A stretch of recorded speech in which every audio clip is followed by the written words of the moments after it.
Jika aku bisa mengulang hidup, aku pasti akan memilih wanita ini. Seketika ucapan itu menggema, udara di ruang keluarga kami seakan membeku. Suamiku, Baskoro, menatapku dengan tatapan dingin yang merendahkan. Di sampingnya, seorang wanita cantik bergelayut manja di lengannya. Ibu mertuaku, yang biasanya selalu cemberut, hari ini tersenyum puas. Saat itulah 22 tahun hidupku terasa dibuang begitu saja seperti sampah. Namun, mereka yang tertawa saat itu tidak ada yang tahu alasan mengapa aku hanya menundukkan kepala dalam diam, tanpa meneteskan air mata sedikit pun. Dan bahwa beberapa hari kemudian, pria ini akan merasakan keputusasaan terbesar dalam hidupnya. Nama saya Dewi Sartika, usia 48 tahun. Hidup saya selama ini hanya berputar untuk mengabdi pada keluarga. Selama 22 tahun sejak menikah dengan Baskoro, semua mimpi dan harapan pribadi saya telah saya kesampingkan. Saya bangun lebih pagi dari siapapun, dan tidur lebih malam dari siapapun. Itu sudah menjadi rutinitas yang biasa. Saat itu, ketika Baskoro memutuskan untuk keluar dari pekerjaannya dan mendirikan perusahaan sendiri. Ada masa-masa sulit di mana kami kesulitan keuangan, bahkan untuk makan sehari-hari pun susah. Saya bekerja serabutan, siang dan malam. Saya bekerja mati-matian agar bisa sedikit membantu menopang biaya hidup. Agar Baskoro bisa fokus pada pekerjaannya, saya mengurus semua urusan rumah tangga dengan sempurna. Beban saya semakin bertambah ketika kedua mertua saya jatuh sakit.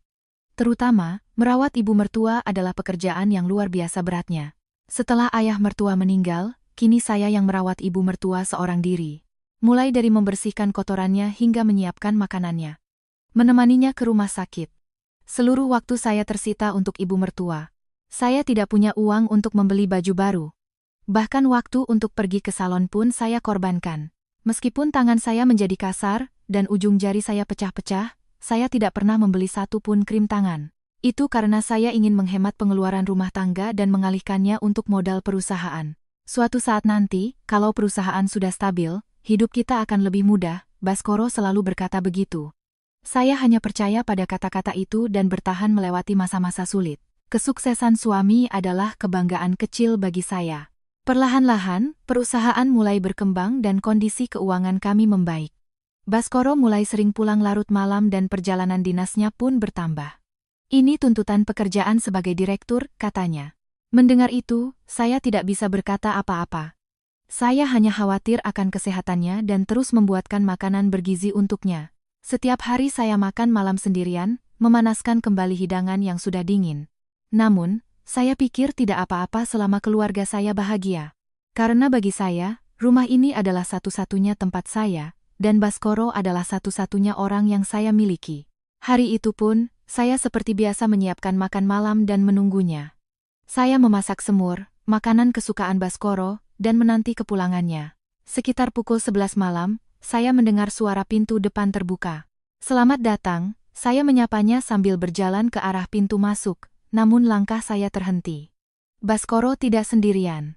Aroma parfum yang menyengat dan manis tercium di seluruh ruangan. Seorang wanita muda memeluk erat lengan Baskoro. Usianya mungkin sekitar pertengahan 20-an.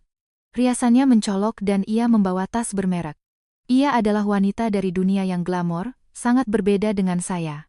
Saya hanya bisa berdiri mematung, tidak mengerti apa yang sedang terjadi. Kenalkan, dia orang yang sangat penting bagiku, kata Baskoro dengan angkuh tanpa sedikit pun rasa bersalah. Jantungku serasa diremas oleh tangan yang dingin. Saya sulit bernapas dan tidak bisa mengeluarkan suara. Kemudian, ibu mertua yang mendengar keributan keluar dari kamarnya. Begitu melihat wanita muda itu, wajahnya langsung berseri-seri. "Wah, selamat datang. Senang sekali kamu datang," katanya. Saya tidak percaya dengan apa yang saya dengar. Sikapnya begitu akrab, padahal mereka seharusnya baru pertama kali bertemu. Seolah-olah mereka sudah lama saling mengenal. "Tante, terima kasih banyak atas bantuannya selama ini," sapa wanita muda itu kepada ibu mertua dengan suara manja. Seketika itu juga, saya mengerti segalanya. Perselingkuhan Baskoro bukan baru dimulai hari ini. Ibu mertua juga mengetahuinya dan merestuinya. Hanya saya yang tidak tahu apa-apa, seperti boneka yang dipermainkan di luar lingkaran mereka. Selama ini saya merawat mertua yang setiap hari hanya mengeluh, sementara di belakangku mereka tertawa bersama wanita ini. "Seharusnya dari awal aku tidak pernah memilihmu," kata-kata Baskoro menggema di ruang keluarga yang hening. Ia menatapku dengan tatapan menghina. Wanita membosankan dan tidak peka sepertimu. Sebagai istri seorang direktur perusahaan, aku malu membawamu ke depan umum. Kata-kata Baskoro bagaikan pisau tajam, yang mengiris hati saya. Apa arti dari semua pengorbanan saya selama 22 tahun ini? Bukankah dia bisa sukses karena dukungan saya? Bukankah kami telah melewati masa-masa sulit bersama?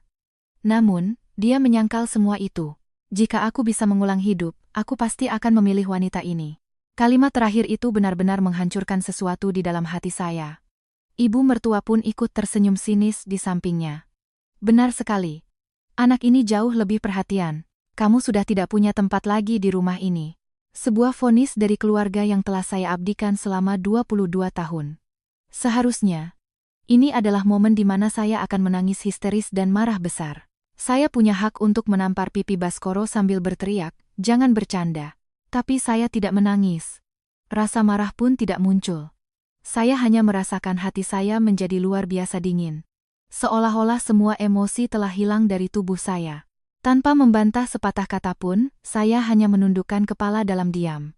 Reaksi saya yang aneh itu membuat Baskoro sempat menunjukkan ekspresi bingung sesaat. Saya perlahan berbalik dan berjalan menuju kamar tidur. Dari dalam lemari, saya mengeluarkan sebuah tas travel kecil. Isinya hanya barang-barang paling penting. Barang-barang pribadi saya memang tidak banyak. Saya hanya memasukkan beberapa pasang pakaian ganti dan sedikit barang pribadi. Tidak ada lagi rasa keterikatan sedikit pun pada rumah ini. Ketika saya kembali ke ruang keluarga, mereka bertiga masih di sana, tertawa bersama. Tanpa berkata apa-apa, saya meletakkan beberapa barang di atas meja, satu persatu. Ting! Terdengar suara kecil saat saya meletakkan cincin kawin yang sudah pudar dari jari manis kiri saya. Itu adalah simbol dari belenggu 22 tahun bersamanya. Selanjutnya, saya meletakkan sebuah buku catatan tebal. Itu adalah buku catatan perawatan yang berisi catatan rinci tentang kondisi kesehatan dan jadwal kunjungan ibu mertua ke rumah sakit. Dengan buku ini, siapapun bisa melanjutkan perawatannya mulai besok. Lalu, saya meletakkan buku kas rumah tangga yang telah saya tulis selama 10 tahun. Dan yang terakhir adalah buku tabungan perusahaan dan stempel resmi perusahaan. Semua barang penting perusahaan yang selama ini Anda percayakan pengelolaannya kepada saya kembalikan, hanya itu yang saya katakan. Baskoro tertawa sinis, seolah yakin akan kemenangannya. Akhirnya kamu sadar diri juga. Hiduplah yang menyedihkan sana. Wajahnya tidak menunjukkan sedikit pun rasa bersalah. Dia percaya bahwa dia telah mendapatkan kekasih muda, perusahaannya lancar, dan dia telah bebas. Saya tidak menjawab apa-apa dan diam-diam membuka pintu depan. Angin malam yang dingin membelai pipi saya. Saya bertekad dalam hati untuk tidak akan pernah menghubungi Baskoro lagi. Saat itulah saya merasa terbebas dari kutukan selama 22 tahun. Baskoro mungkin berpikir dia adalah pemenang mutlak saat ini. Bahwa perusahaan, uang, dan masa depan adalah miliknya. Tapi dia membuat satu kesalahan fatal. Perusahaan yang dia yakini telah dibangun dengan kekuatannya sendiri. Dia tidak menyadari siapa sebenarnya yang menopang fondasi perusahaan itu. Buku tabungan dan buku kas yang saya tinggalkan di meja.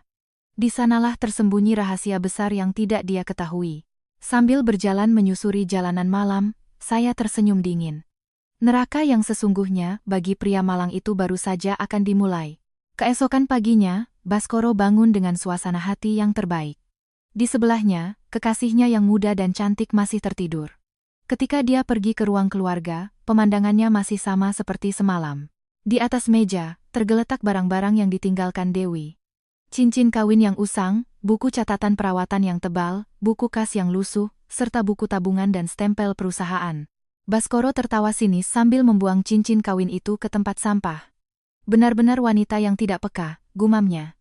Akhirnya, kehidupan idealku dimulai. Dia memiliki perusahaan yang sukses dan akan mendapatkan istri yang muda dan cantik. Istri yang merepotkan dan banyak mengeluh sudah tidak ada lagi. Dia merasa menang sepenuhnya dan tenggelam dalam perasaan superioritas.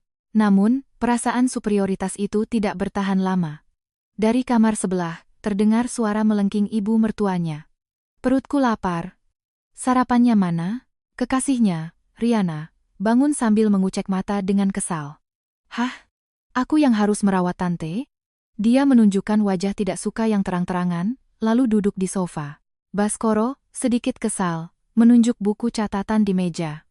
Ada buku catatan perawatan di sana. Lihat saja itu, kamu akan mengerti. Riana mendesah sambil membuka buku catatan itu. Namun, setelah membalik beberapa halaman, gerakannya terhenti. Apa ini? Aku tidak mungkin bisa melakukan ini semua. Dia melemparkan buku catatan itu ke meja. Baskoro mengambil buku itu dan memeriksa isinya. Di sana tertulis catatan yang luar biasa rinci. Jumlah garam dalam makanan, penyesuaian obat dalam satuan miligram, perubahan kondisi tubuh akibat cuaca dan prosedur pijat yang disesuaikan. Itu bukanlah sesuatu yang bisa ditiru oleh orang awam mulai hari ini. Itu adalah akumulasi pengalaman selama 22 tahun. Panggil saja perawat profesional. Aku punya uang, kata Baskoro dengan angkuh untuk menenangkan Riana. Baginya, itu hanya urusan merawat orang tua. Dia percaya semua bisa diselesaikan dengan uang. Dia mencoba menenangkan diri dan mengambil buku tabungan perusahaan. Dia ingin mengambil alih kembali manajemen keuangan yang selama ini dipercayakannya pada Dewi. Dia membuka buku tabungan dan memeriksa saldonya. Angkanya sesuai dengan yang dia ketahui. Namun, saat membalik halaman-halamannya, dia menyadari sesuatu yang aneh. Ada catatan pemasukan dalam jumlah besar yang ditransfer setiap bulan. Nama pengirimnya adalah Wijoyo Group, nama perusahaan besar yang dikelola oleh ayah Dewi. Apa ini? Bukankah ini pemasukan dari klien? Perusahaan Baskoro memang memiliki beberapa klien besar. Dia mengira ini adalah salah satunya. Namun, frekuensi dan jumlah transfernya terasa aneh. Ini lebih terlihat seperti bantuan dana rutin daripada pembayaran atas penjualan. Sambil mengerutkan dahi, dia beralih ke buku kas rumah tangga. Setelah membukanya, Baskoro semakin kehilangan kata-kata. Dia mengira Dewi telah menggelapkan uang perusahaan. Namun, yang tertulis di sana adalah kebalikannya. Pengeluaran pribadi Dewi hampir nol. Biaya salon dan pakaian tidak tercatat selama bertahun-tahun. Itu adalah catatan penghematan yang luar biasa ketat. Dan di halaman terakhir, terselip sebuah memo aneh. Perhatian mengenai waktu perpanjangan kontrak dukungan pendirian usaha. Di sana tertulis nama sebuah kantor hukum yang tidak dikenalnya. Kontrak dukungan pendirian usaha. Apa itu? Kata-kata itu sama sekali tidak ada dalam ingatan Baskoro. Dia mendirikan perusahaan dengan usahanya sendiri dan pinjaman dari bank. Perasaan cemas yang tidak jelas mulai menyelimuti dadanya. Baskoro mengambil ponselnya dan menelepon Dewi. Dia bermaksud menanyakan arti memo itu. Namun, yang terdengar dari telepon adalah suara otomatis yang dingin. Nomor yang Anda tuju sedang tidak aktif. Dewi sudah menonaktifkan nomor ponselnya. Sialan. Apa dia bermaksud mengancamku? Baskoro mendecakkan lidah dan melemparkan ponselnya ke meja. Hanya seorang ibu rumah tangga yang tidak tahu apa-apa. Paling-paling beberapa hari lagi dia akan menangis dan kembali. Sambil meyakinkan dirinya sendiri, dia berangkat ke kantor. Setibanya di kantor, suasana di dalam penuh dengan semangat seperti biasa. Para karyawan membungkuk dalam-dalam untuk memberi salam kepada Baskoro, sang direktur. Melihat pemandangan itu, kecemasan Baskoro hilang sepenuhnya. Aku adalah orang sukses. Tidak ada yang perlu ditakutkan. Dia bersandar di kursi direkturnya dan tersenyum puas. Mengusir istrinya terasa seperti masalah sepele. Namun, pada hari ketiga setelah Dewi pergi, seorang tamu tak terduga datang menemui Baskoro. Karyawan resepsionis masuk ke ruang direktur dengan ekspresi sedikit tegang. Pak Direktur, ada tamu yang ingin bertemu. Siapa? Seharusnya tidak ada janji temu, tanya Baskoro dengan kesal. Karyawan itu menyerahkan sebuah kartu nama. Di sana tertera nama sebuah kantor hukum terkenal di Jakarta. Katanya pengacara, Pak, ingin segera bertemu. Baskoro tertawa sinis. Dewi akhirnya menyewa pengacara perceraian, ya? Mungkin dia mau memeras uang pesangon, tapi tidak akan semudah itu. Perusahaannya juga memiliki pengacara hebat. Biar aku sendiri yang bicara langsung. Baskoro tersenyum santai sambil membenarkan dasinya. Dia pikir ini adalah kesempatan bagus untuk menjadikan Riana sebagai istrinya. Namun, saat melihat orang yang masuk ke ruang tamu, Baskoro mengerutkan dahi. Yang muncul bukanlah pengacara yang biasa menangani masalah perceraian. Itu adalah seorang pengacara elit spesialis hukum perusahaan dengan tatapan mata yang tajam. Pengacara itu, tanpa banyak basa-basi, meletakkan sebuah map tebal di atas meja. Hari ini saya datang bukan untuk membahas perceraian. Suara rendah dan dingin itu menggema di ruangan. Lalu, ada keperluan apa? Tanya Baskoro, mencoba terlihat santai. Pengacara itu mengeluarkan selembar dokumen. Ini mengenai kontrak antara perusahaan Anda dengan Wijoyo Group. Mendengar nama itu, ingatan Baskoro langsung tertuju pada catatan di buku tabungan. Dana misterius dalam jumlah besar yang ditransfer setiap bulan. Memo tentang kontrak dukungan pendirian usaha yang terselip di buku kas. Titik-titik itu mulai terhubung, dan keringat dingin mengalir di punggungnya. Kontrak? Maksud Anda apa? Setahu saya, mereka hanyalah salah satu klien kami. Suara Baskoro sedikit bergetar. Pengacara itu menatap Baskoro dengan pandangan dingin tanpa belas kasihan, lalu mengucapkan kata-kata yang sulit dipercaya. Mereka bukan klien. Wijoyo Group adalah pemilik de facto perusahaan Anda. Dengan satu kalimat itu, dunia sempurna yang dibayangkan Baskoro mulai retak. Kebenaran 22 tahun lalu yang tidak diketahui siapapun. Fondasi kesuksesan yang selama ini diyakini Baskoro sebagai hasil kerja kerasnya sendiri. Kini, semua itu akan runtuh berantakan. Wanita yang telah ia rendahkan dan buang sebagai istri yang tidak berguna dan tidak peka. Baskoro belum tahu sedikitpun betapa menakutkannya wanita itu sebenarnya. Pemilik de facto? Jangan bercanda. Baskoro menggebrak meja ruang tamu dengan keras dan berdiri dengan cepat. Perusahaan ini aku bangun dari nol. Aku berkeliling ke bank-bank. Memohon dengan susah payah untuk mengumpulkan modal. Mustahil baginya untuk mempercayai kata-kata pengacara itu. Pengacara itu sama sekali tidak terpengaruh oleh suara keras Baskoro. Dari map tebal di tangannya, dia mengeluarkan selembar dokumen tua. Dia mendorongnya pelan ke depan Baskoro. Ini adalah surat perjanjian penyediaan dana pada saat pendirian perusahaan 22 tahun yang lalu. Di sana tertera stempel perusahaan lama yang familiar. Tangan Baskoro gemetar saat mengambil dokumen itu. Tanda tangan di bagian paling bawah tidak salah lagi adalah miliknya sendiri. Nama Wijoyo, ayah Dewi Sartika, sebagai perwakilan Wijoyo Group, tertulis dengan jelas di sana. Ingatan Baskoro langsung melayang kembali ke 22 tahun yang lalu. Saat itu, tidak ada satupun bank yang mau mendanai rencana bisnisnya. Tidak ada yang mau meminjamkan uang dalam jumlah besar kepada seorang pemuda tanpa rekam jejak. Yang menyelamatkannya dari keputusasaan adalah ayah Dewi. Tolong jaga putriku. Sebagai gantinya, aku akan menjamin fondasi bisnismu, katanya sambil memberikan modal pendirian yang sangat besar. Ini kan hanya soal investasi awal. Baskoro berusaha keras berkelit dan melemparkan kembali dokumen itu ke meja. Uang itu sudah aku cicil sedikit demi sedikit dari keuntungan perusahaan. Sekarang perusahaan ini sudah sangat untung. Tidak ada alasan untuk bersikap seperti pemilik. Dia melonggarkan dasinya seolah menenangkan diri. Pengacara itu, tanpa mengubah ekspresi sedikitpun, menunjukkan dokumen lain. Pak Baskoro, Anda sama sekali tidak memahami utang perusahaan Anda sendiri. Inilah akibatnya jika Anda menyerahkan segalanya kepada istri Anda. Itu adalah laporan keuangan perusahaan yang akurat selama 10 tahun terakhir. Fakta yang tertulis di sana sangat berbeda dari angka-angka yang selama ini dilihat Baskoro. Perusahaan Baskoro di permukaan tampak untung. Namun, kenyataannya sangat berbeda. Kerugian bisnis utamanya ditutupi oleh Wijoyo Group. Dana yang ditransfer setiap bulan bukanlah pinjaman. Itu adalah dana bantuan tanpa bunga agar perusahaan Anda tidak bangkrut. Mendengar kata-kata pengacara itu, Baskoro kehilangan kata-kata. Tidak mungkin. Perusahaan saya baik-baik saja. Ibu Dewi yang mati-matian memohon kepada ayahnya. Dia berulang kali meminta agar mimpi suaminya dilindungi. Usaha keras Dewi selama bertahun-tahun kini disajikan sebagai bukti objektif. Terlintas di benak Baskoro bayangan tangan Dewi yang kasar dan rusak. Alasan mengapa dia tidak pernah membeli baju atau pergi ke salon, dan hidup sangat hemat. Bukan karena dia menggelapkan uang perusahaan. Demi harga diri dan gengsi suaminya, sang istri diam-diam menelan semua kepahitan. Fakta itu perlahan-lahan menyudutkan Baskoro. Lalu kenapa memangnya? Baskoro menyeka keringat dingin sambil tetap mempertahankan sikap angkuhnya. Mungkin benar ayah mertuaku membantu. Tapi kalau sekarang diminta mengembalikan, aku tidak punya kewajiban untuk menurutinya. Kalau itu dana hibah, berarti itu milikku. Pengacara itu menatapnya dengan pandangan seolah melihat makhluk yang menyedihkan. Tuan Direktur sepertinya belum membaca kontraknya sampai selesai. Pengacara itu membuka halaman terakhir dari perjanjian 22 tahun yang lalu. Di sana, ada klausul khusus yang ditegaskan dengan tulisan merah.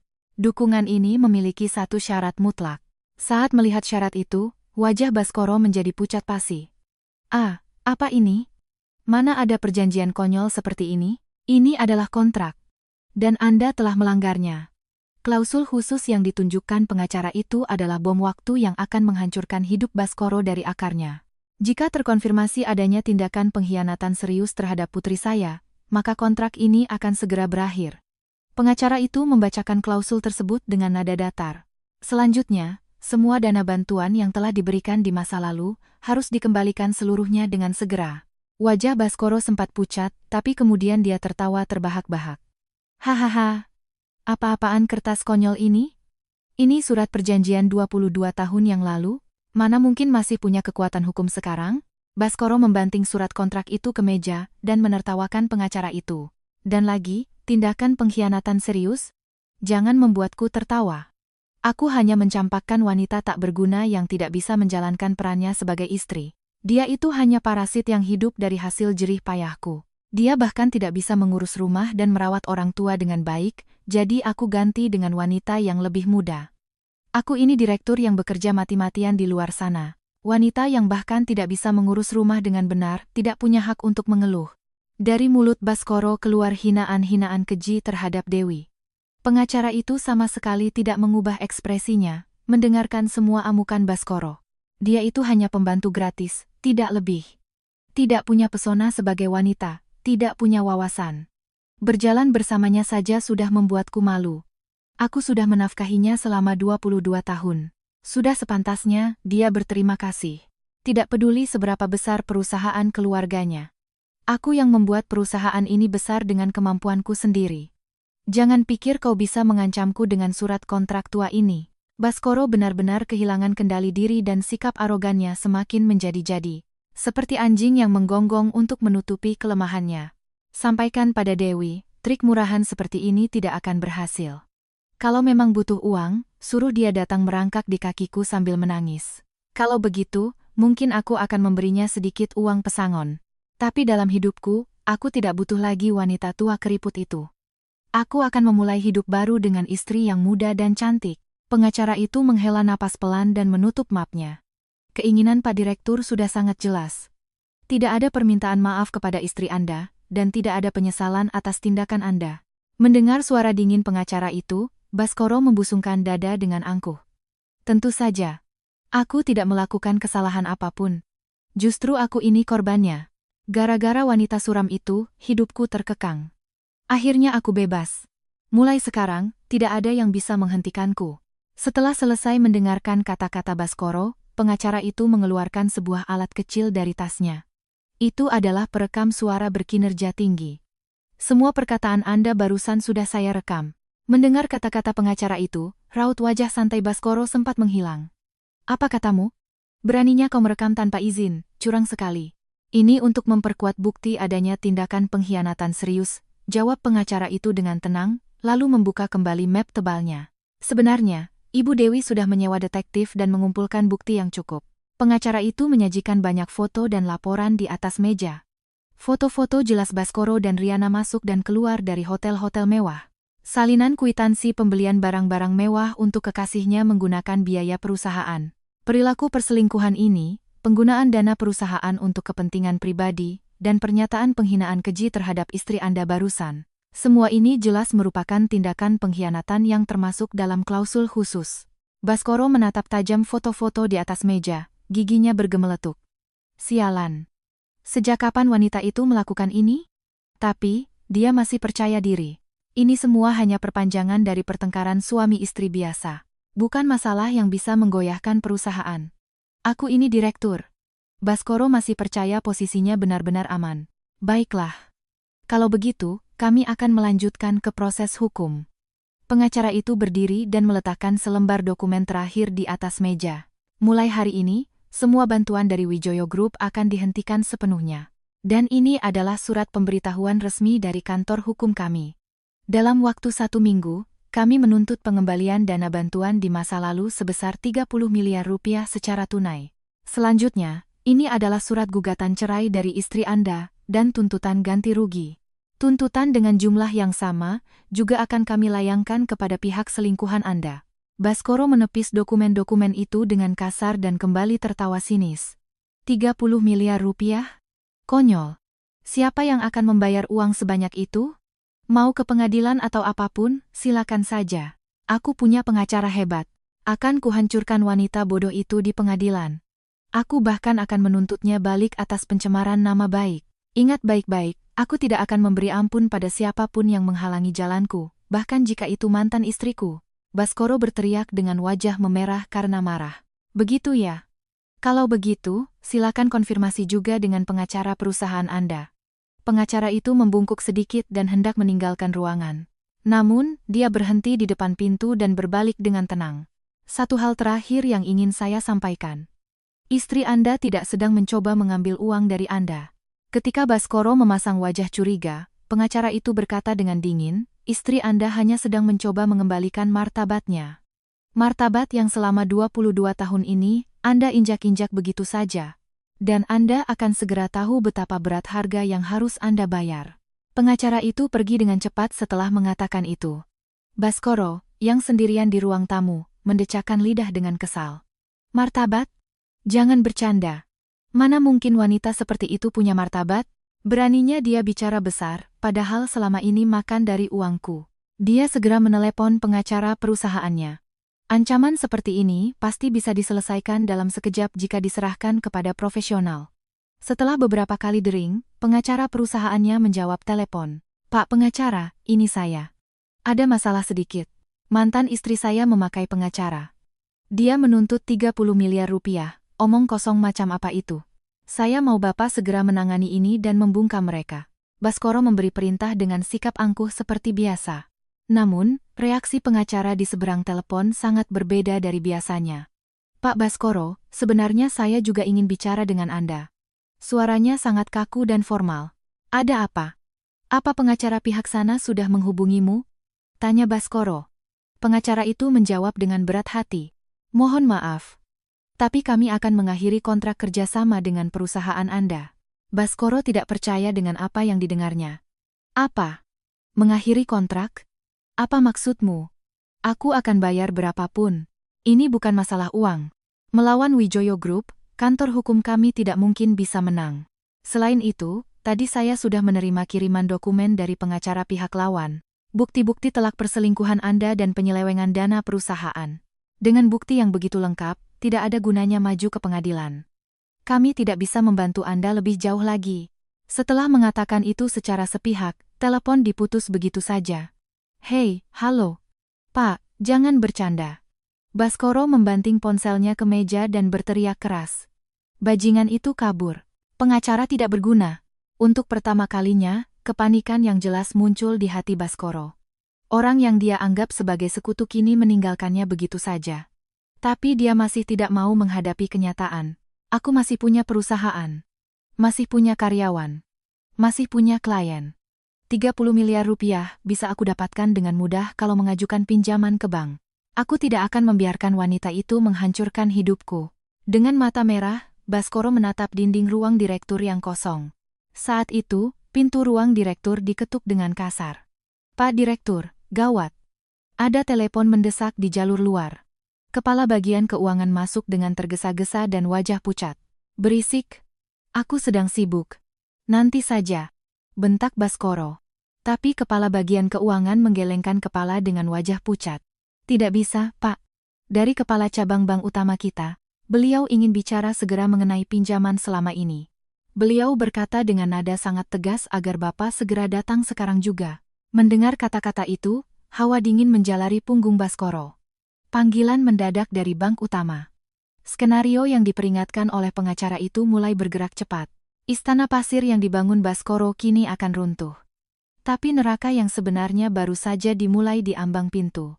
Sudah seminggu berlalu, sejak aku meninggalkan rumah. Aku tinggal di sebuah apartemen tua yang disiapkan oleh ayahku.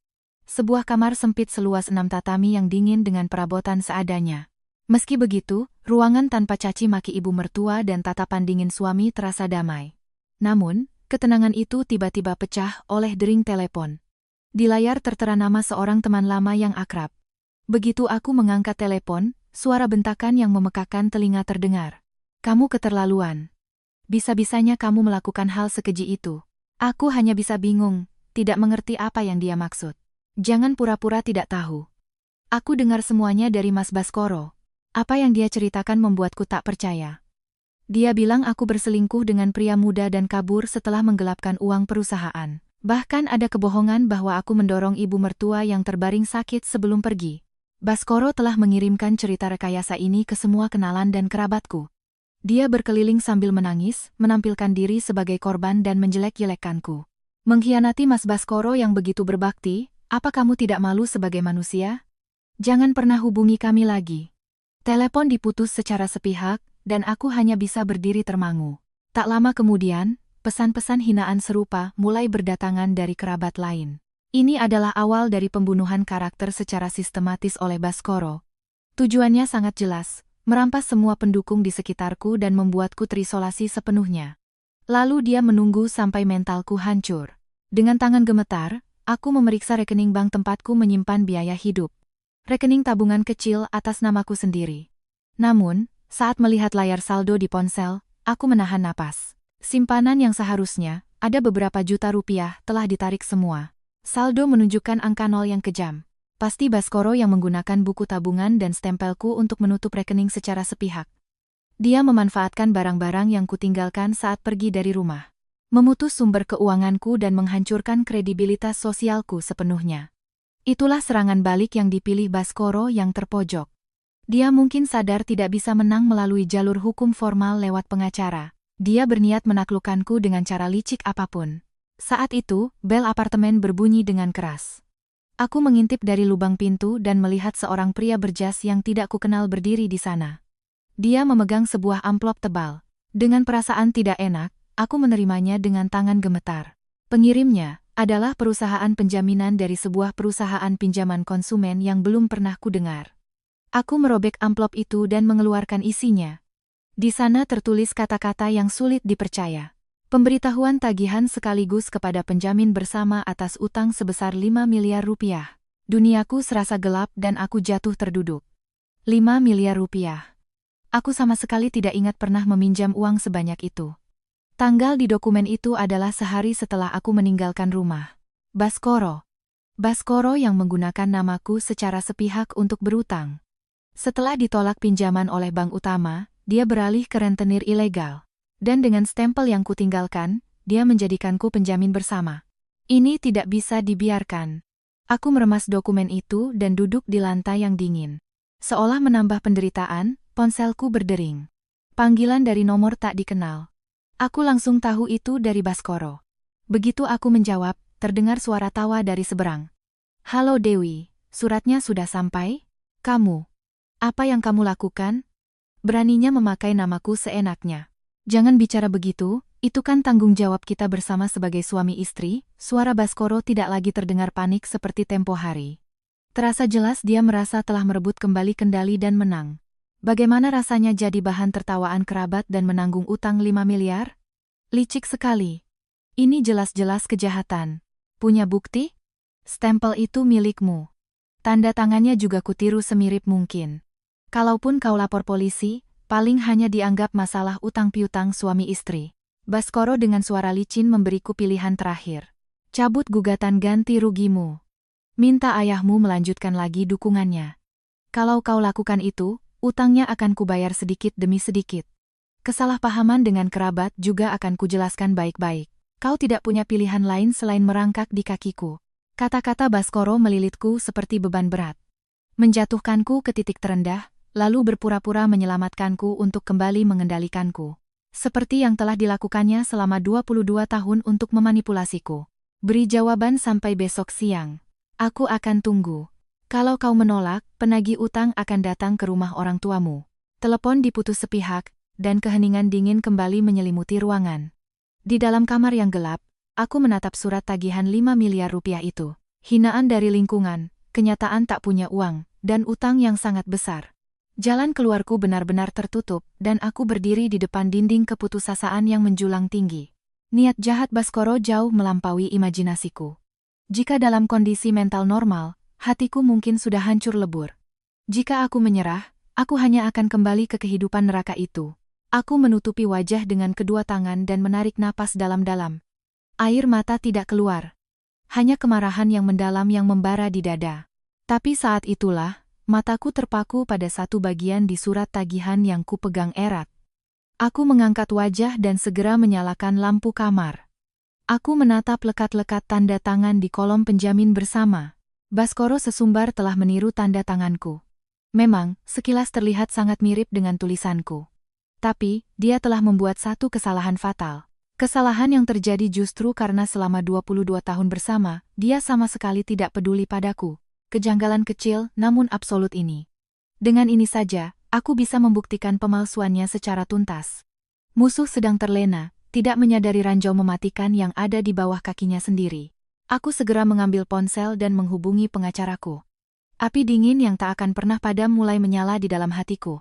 Keesokan harinya, aku mengunjungi kantor hukum yang telah disiapkan oleh ayahku. Di atas meja ruang tamu yang mewah, aku meletakkan surat tagihan yang tiba kemarin. Pengacara itu melirik dokumen tersebut dan mengerutkan keningnya dalam-dalam. Suami Anda benar-benar telah melewati batas. Ini adalah tindakan kriminal pemalsuan dokumen pribadi dan penipuan. Jika kita melaporkannya ke polisi, dia bisa langsung ditangkap. Aku menggeleng pelan dan menunjuk kolom penjamin bersama. Dia berkata di telepon bahwa dia telah meniru tulisan tangan saya dengan sempurna. Tapi dia membuat satu kesalahan fatal. Aku mengeluarkan SIM dari tasku dan meletakkannya di atas meja. Tolong lihat tanggal lahir saya yang tertulis di sini. Pengacara itu membandingkan kedua dokumen, surat tagihan dan SIM. Begitu. Tanggal yang tertulis benar-benar berbeda. Di surat kontrak tertulis bulan November, sementara di SIM bulan Desember. Apakah suami Anda tidak tahu tanggal lahir Anda yang sebenarnya? Aku menunduk sedikit dan mengangguk lemah. Selama 22 tahun menikah, tidak sekalipun. Aku tidak punya ingatan pernah dirayakan ulang tahunnya olehnya. Ulang tahunku selalu bertepatan dengan jadwal pemeriksaan rutin ibu mertua. Dia selalu hanya memikirkan pekerjaan dan kepentingannya sendiri. Makanya, dia bahkan tidak ingat tanggal lahirku yang sebenarnya. Mungkin dia pikir bisa lolos dengan menulis tanggal sembarangan. Selain itu, ada satu lagi kesalahan fatal di sini. Stempel yang dia gunakan bukan stempel pribadi saya. Yang saya tinggalkan saat pergi dari rumah adalah stempel bank perusahaan. Dia salah sangka karena wadahnya mirip. Stempel pribadi saya yang asli selalu saya simpan baik-baik. Aku mengeluarkan stempel yang terbungkus kain tua dari tasku. Pengacara itu menarik napas pendek dengan kagum. Bagaimana bisa menjadi penjamin untuk 5 miliar rupiah tanpa surat keterangan stempel resmi? Mungkin dia bersekongkol dengan rentenir ilegal. Karena bukan lembaga keuangan resmi, proses pemeriksaannya bisa dimanipulasi. Tapi dengan ini, pertarungan hukum sudah pasti kita menangkan. Ini adalah bukti paling kuat bahwa dia telah memalsukan dokumen. Aku sedikit lega dan menarik napas dalam-dalam. Namun, kedamaian belum kembali ke hatiku. Pesan-pesan bohong yang keji tentangku yang disebarkan ke seluruh kerabat. Uang pribadiku untuk biaya hidup yang ditarik seenaknya dari rekening bank. Martabat yang dia rampas dariku terlalu besar. Pak pengacara, karena kebohongan yang dia sebarkan ke kerabat, sekarang saya benar-benar terisolasi. Tidak ada yang percaya perkataan saya, dan telepon pun diputus. Saat aku mengeluh, pengacara itu mengangguk dengan kuat. Tenang saja. Soal itu juga sudah kami tangani. Pengacara itu membentangkan map tebal lainnya di atas meja. Kami telah melacak secara menyeluruh rekening dan aliran dana perusahaan suami Anda. Dan kami menemukan beberapa fakta yang sangat menarik. Uang sebesar 5 miliar rupiah yang dia pinjam dari rentenir itu, tidak sepeser pun digunakan untuk modal kerja perusahaan. Aku terkejut dan menatap wajah serius pengacara itu. Lalu kemana perginya uang sebanyak itu? Pengacara itu menunjukkan selembar bukti transfer bank kepadaku.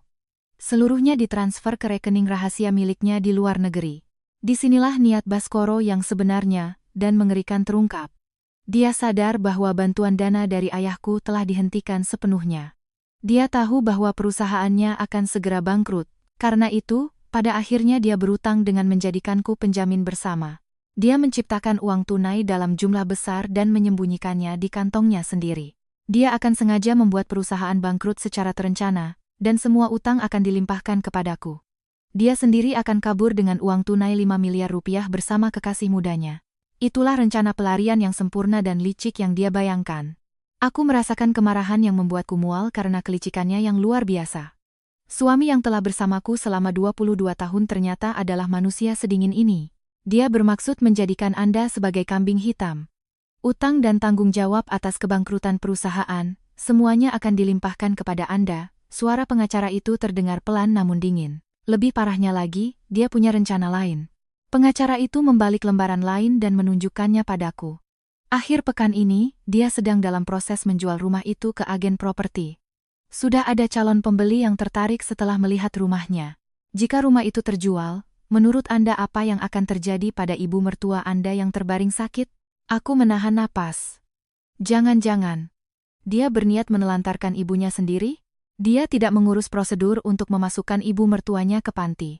Uang hasil penjualan rumah juga akan dimasukkan ke rekening rahasia, lalu dia akan menghilang begitu saja. Ibu mertua yang ditinggalkan akan kehilangan tempat tinggal dan orang yang merawatnya. Ini adalah keegoisan yang paling puncak. Dia berniat melarikan diri dengan meninggalkan seluruh keluarganya. Seluruh tubuhku mulai bergetar hebat karena amarah. Dia tidak hanya merampas hidupku, tapi juga tega menelantarkan ibunya sendiri. Sementara itu, Baskoro sedang berada di ruang privat sebuah restoran mewah di Jakarta. Di hadapannya, duduk kekasih mudanya yang tersenyum puas. Di atas meja, ada sebotol anggur terbaik seharga puluhan juta rupiah. Dengan ini, masa depan kita benar-benar aman, kata Baskoro sambil mengangkat gelasnya tinggi-tinggi dan tertawa terbahak-bahak. Benarkah wanita itu akan membayar 5 miliar? Tanya kekasihnya sambil memiringkan kepala. Baskoro tertawa sinis dan meminum anggurnya.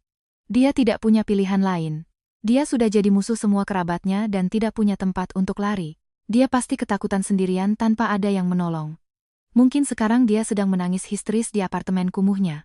Baskoro benar-benar mabuk kepayang oleh kesempurnaan rencananya. Dia berhasil melenyapkan istri yang mengganggu dari pergaulan sosialnya. Dia juga telah memasang rantai yang tidak bisa dilepaskan, yaitu sebagai penjamin bersama utang.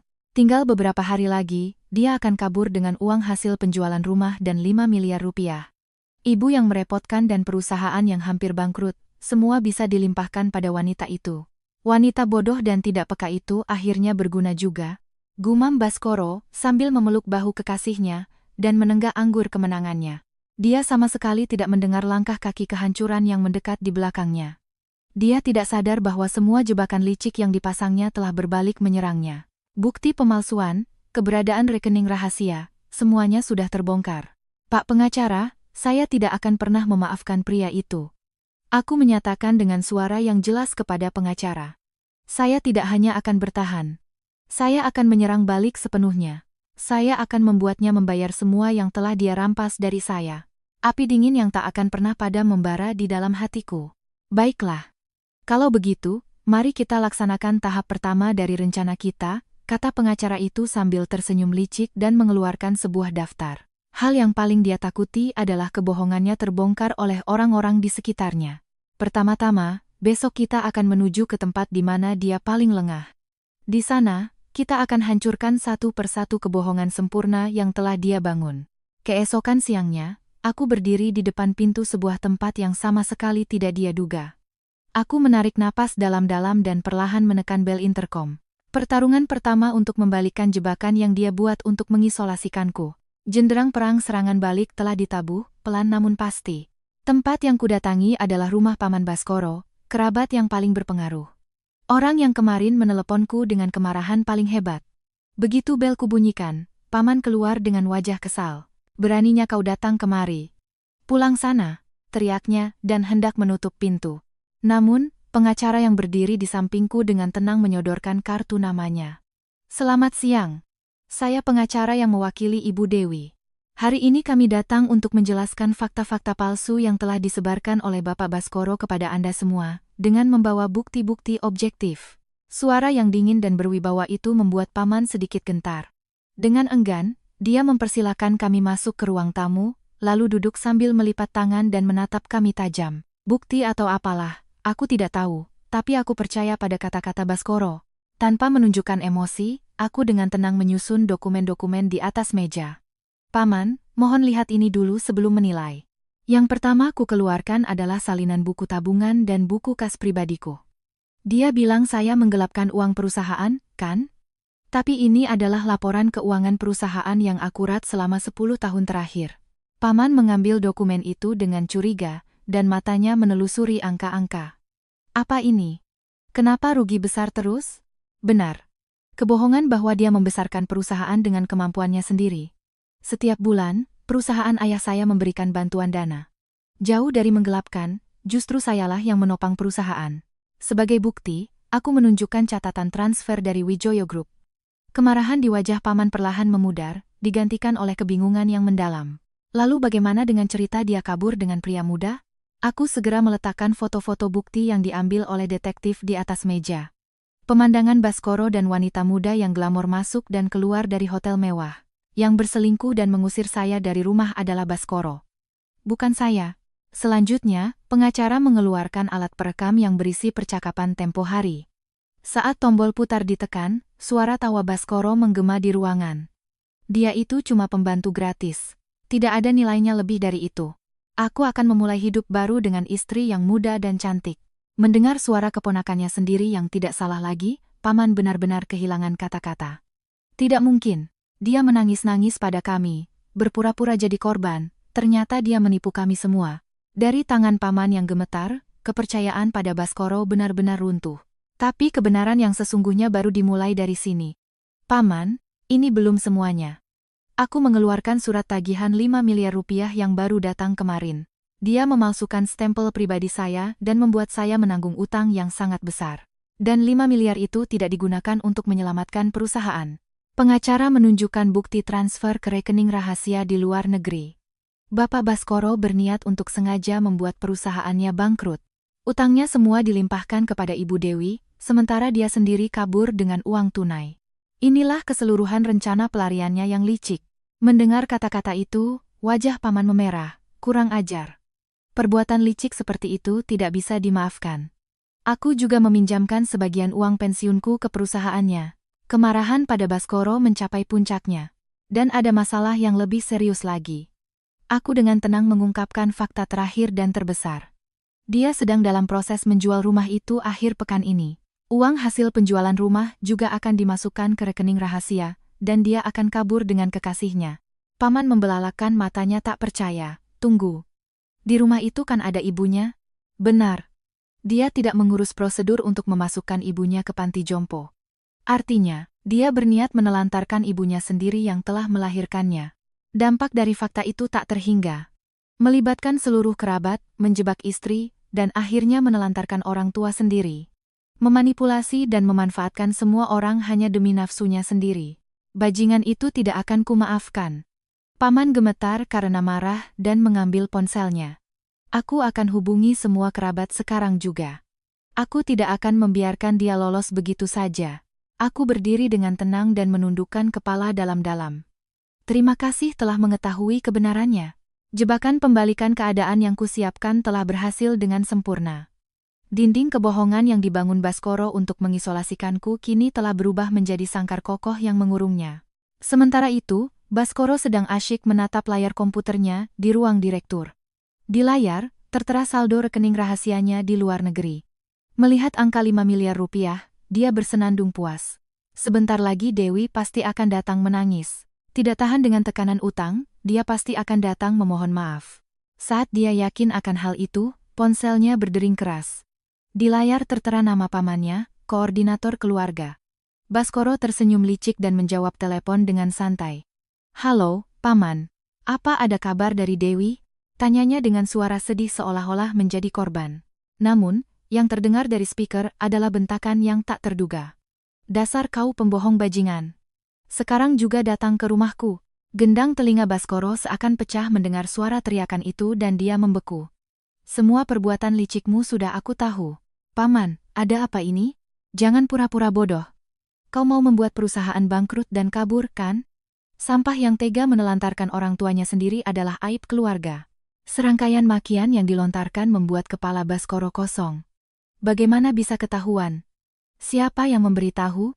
Rencana yang seharusnya sempurna kini runtuh berantakan. Tidak benar. Itu semua kebohongan Dewi. Aku sudah melihat semua buktinya. Aku juga sudah mendengar rekaman suaramu yang menjijikkan itu. Uang pensiun yang kupinjamkan juga. Segera kembalikan semuanya. Tidak ada lagi yang akan membantumu. Siap-siap saja. Telepon diputus sepihak, dan suara tutut yang dingin terdengar. Baskoro memegang ponselnya dengan gemetar hebat. Segera setelah itu, panggilan masuk dari kerabat lain mulai berdatangan silih berganti. Nama-nama yang tertera di layar adalah para pendukung yang hingga kemarin masih bersimpati padanya. Kini mereka semua serentak berubah menjadi musuh yang menyerang Baskoro.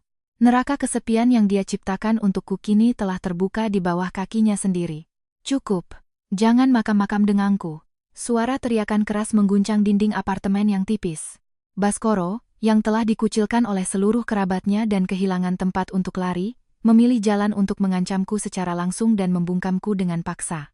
Namun, saat itu dia sama sekali tidak mengerti. Serangan balik yang arogan inilah yang justru akan menjadi jerat yang mencekik lehernya sendiri. Baskoro, yang mengetahui semua kebohongannya terbongkar dari telepon pamannya, menjadi gelap mata. Dia mendatangi alamat apartemenku yang tertera di surat pemberitahuan dari pengacara. Dia menggedor-gedor pintu dengan keras, dan begitu aku membuka kunci, dia menerobos masuk ke dalam kamar. Beraninya kau bicara yang tidak-tidak pada kerabat. Matanya merah menyala, dan setelan mahalnya yang dulu rapi kini kusut masai. Wibawa sebagai seorang direktur sudah tidak tersisa sedikit pun. Baskoro dengan kasar membanting selembar kertas ke meja dan melemparkan pulpen. Tanda tangani surat pernyataan ini sekarang juga. Cabut laporan polisi tentang pemalsuan stempel dan batalkan tuntutan ganti rugi. Kalau kau lakukan itu, perusahaan ayahmu tidak akan kuhancurkan. Dia dengan penuh percaya diri melontarkan ancaman licik sambil terengah-engah. Aku sudah bertahun-tahun melihat seluk-beluk internal perusahaan itu. Membuat bukti palsu transaksi fiktif atau rekayasa laporan keuangan itu mudah saja. Akan kulaporkan ke pajak dan kuhancurkan keluargamu secara sosial.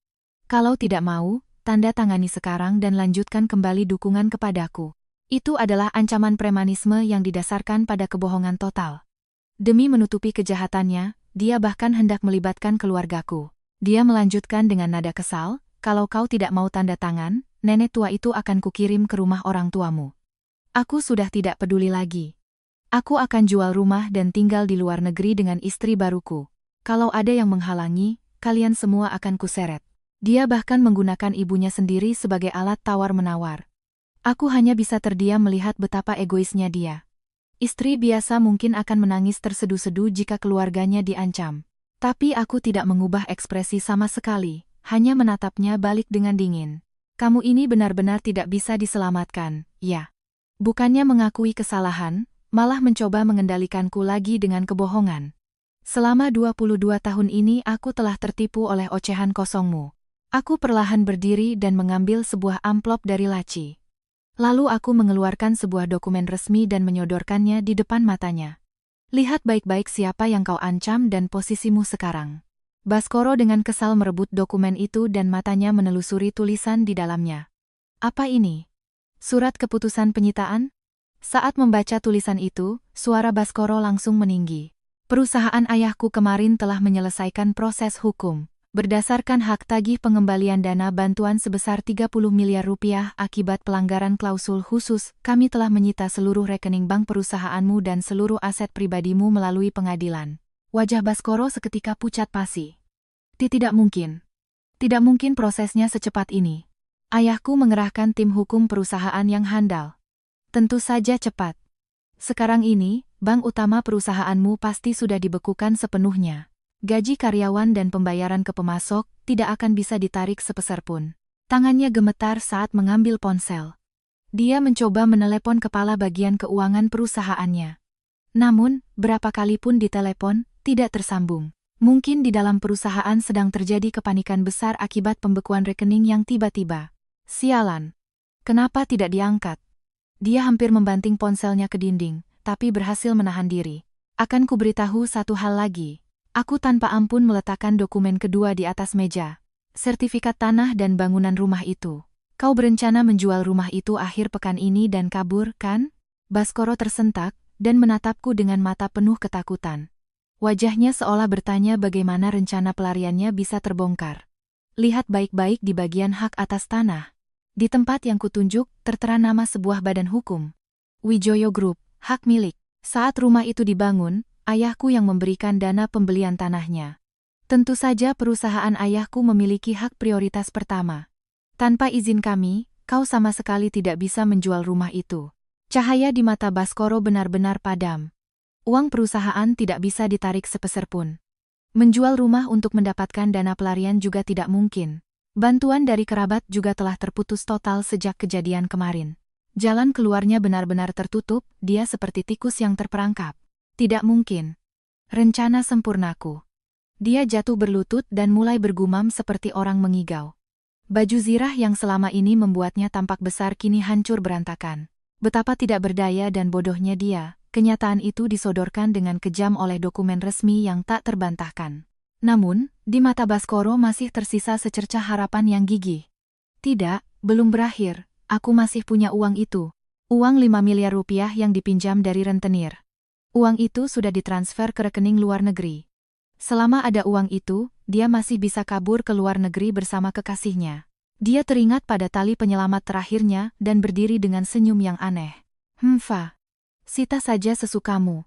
Hidupku tidak akan berakhir di sini. Aku masih punya wanita yang mencintaiku. Kalian semua pasti akan menyesal.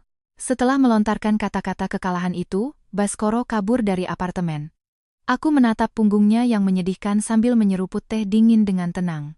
Dia masih belum menyadari ranjau terbesar yang ada di bawah kakinya. Kekasih muda dan cantik yang sangat dia percayai. Dan ibu mertua yang akan dia kampakkan begitu saja. Saat dia menyerbu apartemen ini dan menyombongkan diri, di rumah itu telah terjadi insiden yang tidak bisa diperbaiki. Dan insiden itulah yang akan memutus tali penyelamat terakhir yang dia harapkan. Baskoro yang lari dari apartemen segera menyetop taksi. Cepat, Pak, cepat, bentaknya pada sopir, menyuruhnya ngebut ke rumah. Kepalanya kacau balau oleh panik dan cemas. Rekening perusahaan dibekukan, uang tunai tak bisa ditarik. Rencana menjual rumah untuk kabur juga gagal total. Kepercayaan kerabat hilang, tak ada yang mau menolong. Satu-satunya kartu yang tersisa di tangannya hanya satu. Belum berakhir. Aku masih punya 5 miliar rupiah di rekening luar negeri. Selama ada uang itu dan Riana, aku bisa memulai lagi di luar negeri. Dengan tangan gemetar, dia mencoba menelepon Riana, tapi berulang kali hanya masuk ke pesan suara. Sialan. Lagi apa dia? Cepat angkat. Sambil kesal, dia terus mencoba menelepon. Dia meyakinkan diri bahwa Riana pasti sibuk mempersiapkan pelarian mereka. Tapi firasat buruk mulai merayap di hatinya. Taksi tiba di depan rumah. Baskoro melompat keluar tanpa mengambil kembalian. Saat memegang gagang pintu, ternyata tidak terkunci. Riana, kamu di mana? Cepat siap-siap kita pergi. Teriaknya sambil masuk ke dalam rumah, dan seketika dia menahan napas. Ruang keluarga berantakan seperti habis dirampok. Semua laci terbuka paksa. Dokumen-dokumen tak penting berserakan di lantai. Apa ini? Riana, di mana kamu? Baskoro panik, memanggil nama Riana sambil berlari ke seluruh penjuru rumah. Tapi aroma parfum manis Riana sudah lenyap. Sebagai gantinya, terdengar suara rintihan lemah dari kamar bergaya Jepang di belakang. Dengan panik, dia membuka pintu geser dan menemukan ibunya tergeletak di lantai tatami. Sepertinya jatuh dari tempat tidur dan tak bisa bangun sendiri. Bau pesing yang menyengat tercium di sekitarnya. Ibu, ada apa? Kemana Riana? Saat Baskoro mengguncang bahunya, ibunya menangis histeris dengan wajah basah oleh air mata dan ingus. Wanita itu tiba-tiba bawa koper besar, dia ambil semua barang berharga dan pergi. Aku panggil minta tolong, dia malah menendangku sambil bilang berisik. Mendengar itu, darah serasa surut dari wajah Baskoro. Dia meninggalkan ibunya dan berlari ke ruang kerjanya. Brankas tersembunyi di pojok ruangan. Pintu bajanya yang berat terbuka setengah dengan mengenaskan. Tidak mungkin. Jangan bilang. Mengintip ke dalam, Baskoro berteriak putus asa.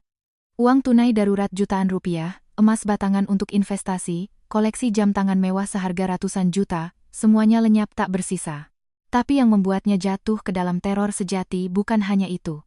Sebuah alat hitam kecil yang disembunyikan di bagian dalam brankas token keamanan khusus untuk mengakses rekening luar negerinya juga raib entah kemana.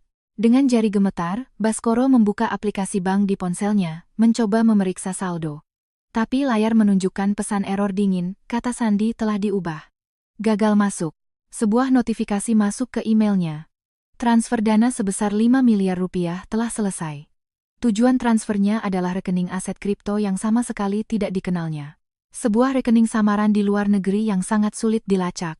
Uang besar yang didapat dengan memalsukan stempel dan melakukan kejahatan, kini ludes dibawa kabur. Riana bukanlah wanita bodoh. Dia sudah lama mencium gelagat bahwa perusahaan Baskoro dalam bahaya. Mendengar percakapan telepon Baskoro, dia mempersiapkan diri untuk kabur dari kapal yang akan tenggelam. Dan saat Baskoro pergi ke apartemenku, dia merampas segalanya. Di atas meja kerja, tertinggal secarik kertas memo berwarna pink. Dengan tulisan tangan bulat yang lucu dan familiar, tertulis, "Ogah banget sama om-om bangkrut plus bonus ngurus mertua. Ganti rugi perceraiannya aku ambil semua hartamu ya. Selamat tinggal. Regehehe." Baskoro merobek-robek memo itu dan berguling-guling di lantai seperti orang gila. "Harus lapor polisi. Cepat tangkap dia." Dia mengambil ponsel, tapi jarinya berhenti sebelum menekan nomor darurat. Kalau melapor ke polisi, apa yang akan terjadi? Asal-usul uang 5 miliar yang dicuri itu akan dipertanyakan dengan tajam. Sama saja dengan mengaku bahwa itu adalah uang yang dipinjam dari rentenir dengan memalsukan stempel istrinya. Jika dia melapor sebagai korban, justru dia sendiri yang akan ditangkap karena penipuan. Riana sudah memperhitungkan semua itu saat mencuri uangnya. Licik. Sialan. Bisa-bisanya aku ditipu wanita seperti itu. Dia menjambak rambutnya, menangis terseduh-seduh dengan wajah kotor oleh air mata dan ingus. Semua pengkhianatan licik yang telah dia lakukan pada istrinya, kini dia alami sendiri dari kekasihnya. Lapar. Cepat siapkan makanan. Suara tanpa ampun ibunya terdengar dari kamar sebelah. Bersihkan juga kotoranku. Rasanya mual sekali, mau mati rasanya. Suara itu semakin mengiris hati Baskoro. Tidak ada uang. Tidak ada perusahaan. Tidak ada tempat untuk lari. Yang tersisa hanyalah seorang ibu yang membutuhkan perawatan penuh dan tak bisa melakukan apa-apa sendiri. Neraka luar biasa yang selama 22 tahun dipikul sendirian oleh istrinya, kini berpindah ke pundak Baskoro. Dengan lunglai, dia berdiri dan berjalan ke ruang keluarga. Di antara tumpukan sampah yang berserakan, dia melihat sebuah buku catatan tebal yang familiar. Buku catatan perawatan yang ditinggalkan istrinya saat pergi. Buku yang pernah dia tertawakan dan hampir dia buang ke tempat sampah. Dengan tangan gemetar, Baskoro memungutnya dan membuka halamannya. Kini, dia tidak punya pilihan lain selain bergantung pada buku catatan ini untuk bertahan hidup. Namun, saat melihat selembar kartu pos yang terselip di antara halaman, dia kembali membeku. Itu adalah pemberitahuan penting dari Dinas Sosial Kota. Pencabutan layanan perawatan akibat tunggakan pembayaran. Baskoro tidak mengerti dan membaca tulisan itu berulang kali. Ternyata, selama ini istrinya setiap bulan menggunakan sedikit tabungannya untuk membayar biaya sewa tempat tidur medis dan biaya perawat untuk ibunya. Biaya hidup dari perusahaan Baskoro tidak pernah cukup. Karena pembayaran berhenti setelah dia pergi, semua layanan akan dihentikan mulai besok. Bantuan dari tenaga profesional tidak akan bisa didapat sama sekali. Mulai besok, dialah yang harus merawat ibunya sendirian selama 24 jam. Tidak mungkin. Aku tidak mungkin bisa melakukan ini. Baskoro jatuh tersungkur di lantai dingin yang berbau busuk, sambil memeluk erat buku catatan itu. Pintu neraka yang sesungguhnya kini telah terbuka sepenuhnya. Bau amonia yang menyengat memenuhi seluruh rumah. Baskoro menahan mual sambil mengikat kantong sampah. Sudah 3 hari berlalu sejak kekasihnya kabur membawa seluruh hartanya. Listrik dan gas pun sudah diputus. Di dalam rumah yang gelap dan dingin, Baskoro kelelahan. Sakit, tahu. Pelan-pelan sedikit kalau mengelap, suara omelan tanpa ampun ibunya terdengar dari kamar sebelah. Tanpa berkata apa-apa, Baskoro mengelap tubuh ibunya dengan handuk dingin. Mengganti popok saja butuh waktu lebih dari 1 jam. Pinggangnya serasa mau patah, tangannya kotor oleh kotoran. Wanita itu lebih cekatan. Dasar anak tidak berguna. Ibunya meludah sambil memarahinya. Sesuatu di dalam hati Baskoro terasa hancur. Istrinya telah menahan neraka ini sendirian setiap hari selama 22 tahun. Sementara dia bersenang-senang dengan kekasihnya di luar, minum anggur mahal. Kalau banyak omong, kerjakan saja sendiri. Baskoro akhirnya tidak tahan dan membanting handuk basah ke lantai. Ibunya terkejut dan terdiam sejenak, lalu mulai menangis histeris. Baskoro menutup telinga dan lari keluar dari kamar. Dia ambruk di lantai ruang keluarga, terengah-engah. Dia lapar. Sudah 3 hari tidak makan dengan layak. Di dalam kulkas hanya ada sayuran yang mulai membusuk. Baskoro mulai mengobrak-abrik semua laci di rumah, mencari barang berharga.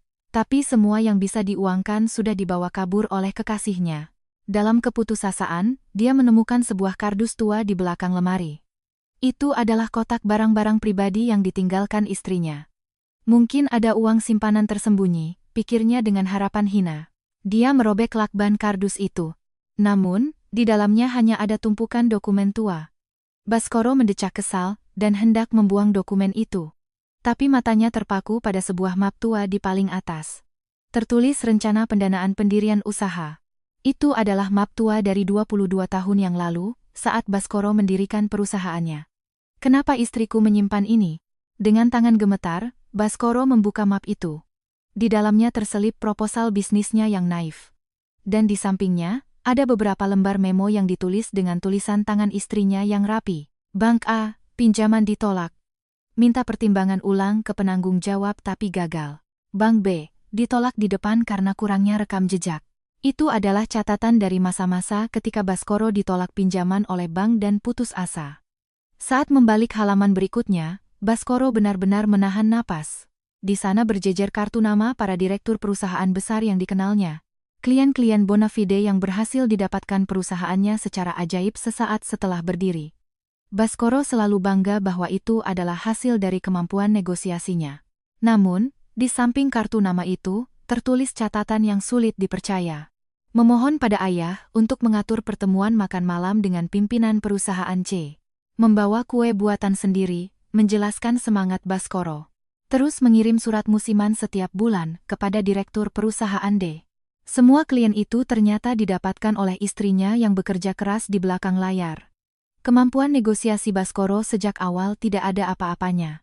Istrinya tidak pernah mengambil kredit, semua dianggap sebagai prestasi suaminya. Bukan kemampuanku, bisik Baskoro dengan suara gemetar, lalu menarik map lain. Kali ini, isinya adalah tumpukan kwitansi dan surat gadai.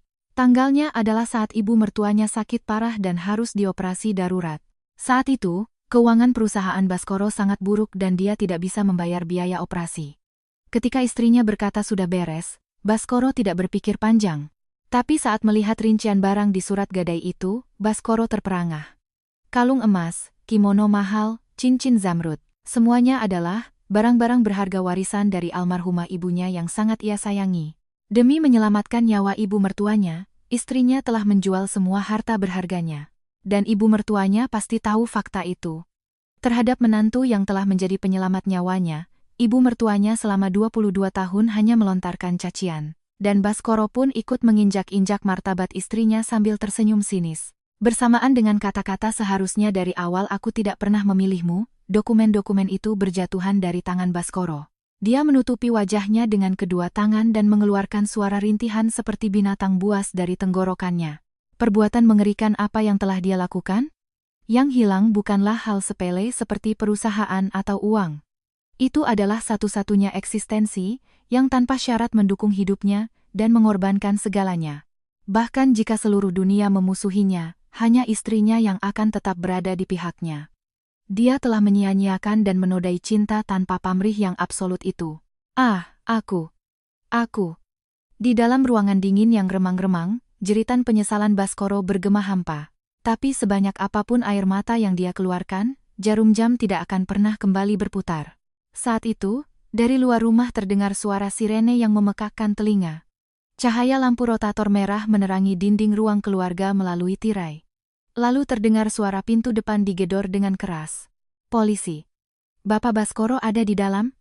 Buka pintunya. Jantung Baskoro berdebar kencang karena ketakutan.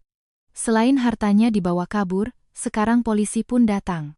Apakah karena laporan dari rentenir? Atau laporan dari kerabat? Dia bahkan tidak punya tenaga lagi untuk berdiri dan membuka pintu. Dia hanya bisa gemetar sambil memeluk map tua peninggalan istrinya. Neraka sempurna yang dia ciptakan akhirnya akan menelannya. Pintu depan terdengar dibuka paksa dengan alat seperti linggis. Polisi, kami masuk. Beberapa petugas berseragam masuk dengan sepatu mereka ke ruang keluarga. Baskoro yang terbaring di lantai, bahkan tidak bisa bersuara karena takut. Anda Bapak Baskoro, kan? Silakan ikut kami ke kantor polisi, kata seorang detektif senior sambil menatap Baskoro dengan dingin. Atas dasar apa? Saya tidak melakukan apa-apa. Baskoro mencoba melawan dengan suara gemetar, tapi detektif itu menyodorkan surat perintah. atas dugaan pemalsuan dokumen pribadi dan penipuan. Pemalsuan dokumen penjamin bersama untuk perusahaan pembiayaan konsumen, kan? Kami sudah menerima bukti yang kuat dari pengacara istri Anda. Mendengar kata-kata itu, kepala Baskoro menjadi kosong. Pengacara itu bergerak terlalu cepat. Dia pikir kalaupun dilaporkan, masalahnya akan selesai sebagai pertengkaran suami istri. Tidak benar. Itu semua bohong. Dia mencoba berbohong, tapi detektif itu tertawa sinis. Dokumen ceroboh yang bahkan salah menulis tanggal lahir istri Anda, dan lagi stempel yang digunakan bukan stempel pribadi. Anda hanya asal menekan stempel bank perusahaan, kan? Tahap untuk berkelit sudah lama berlalu. Baskoro kehilangan kata-kata dan terduduk lemas. Betapa konyolnya kecerobohannya di mata seorang profesional, baru sekarang dia menyadari kenyataan pahit itu. Tapi alasan polisi datang bukan hanya itu. Dari kamar belakang terdengar rintihan lemah ibu mertuanya. Seorang petugas muda membuka pintu geser, lalu terperangah dan menutup hidungnya melihat pemandangan di dalamnya. Pak, ini parah sekali. Ini penelantaran total. Bau kotoran dan tumpukan sampah memenuhi ruangan. Seorang wanita tua yang tidak bisa bergerak sendiri setelah jatuh dari tempat tidur. Mata detektif senior itu menatap tajam ke arah Baskoro. Anda menelantarkan ibu kandung Anda dalam kondisi seperti ini? Bukan saya. Saya korbannya. Harta saya dirampok oleh seorang wanita muda. Baskoro menangis histeris, mati-matian menjelaskan bahwa dia ditipu oleh kekasihnya. Namun, ekspresi detektif itu tetap dingin. Uang 5 miliar yang katanya dibawa kabur oleh wanita itu. Uang yang Anda pinjam untuk merencanakan kebangkrutan perusahaan Anda, kan? Kami juga sudah memastikan catatan transfer ke rekening samaran di luar negeri. Sudah terbukti sepenuhnya bahwa Andalah dalang di balik semua ini. Baskoro gemetar hebat dan menggelengkan kepalanya dengan kuat. Bukan aku ditipu. Kata-katanya sudah tidak didengar oleh siapapun. Bagi polisi, Baskoro hanyalah seorang penjahat egois dan bodoh. Akhir dari seorang pria yang menipu istri, menipu kerabat, dan hendak menelantarkan ibunya. Segera hubungi dinas sosial. Ibunya harus segera dilindungi. Panggil ambulans juga. Atas perintah detektif, para petugas mulai bergerak cepat. Baskoro dicengkeram kedua lengannya dan dipaksa berdiri. Lepaskan. Aku ini direktur. Teriaknya sia-sia sambil diseret keluar dari rumah. Di luar, lampu rotator mobil patroli bersinar terang. Para tetangga menonton dari kejauhan dengan tatapan dingin. Suami di rumah itu, setelah mengusir istrinya dan membawa masuk wanita muda, malah menelantarkan ibunya sendiri sampai urusan polisi. Keterlaluan ya? Bisik-bisik itu menusuk telinga Baskoro tanpa ampun. Status sosial, citra publik, harga diri sebagai direktur, semuanya runtuh, dan dia hanya menjadi seorang pria yang menyedihkan.